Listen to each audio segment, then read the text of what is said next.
Akiaria tauni-ini ya Narok hindi ya mucemanio na anyiti itemi angĩ mehaririria-ini ma kigeranio gĩa KCPE na KCSE, Natembea ni arutĩte mũkana wa gũikio ngono kwa mũrũgamĩrĩri o wothe wa kigeranio ũrĩa ũkũnyita itemi harĩ ũici wa kigerio. Afisa wetu wamepewa firm instructions to take immediate action maana hiyo ni tempering of exams, wala ambao wamehusika wanakamatwa immediately.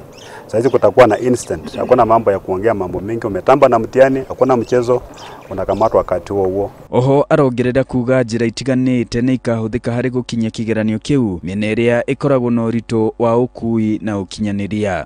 Tumepanga pia vile mitihani itabebwa. Unajua hii Narok kuna sehemu zingine ambazo hazipitiki vizuri, especially upande wa sub county ya Narok North. Kuna barabara zingine hazipitiki kabisa. Kwa hivyo other than the normal transport pia tumeweka other alternative arrangements, including hata kuweka tractors on standby. Kaunti ya Narok ina icigo 838 iria igekirwo kigeranio gĩa KCPE na KCSE.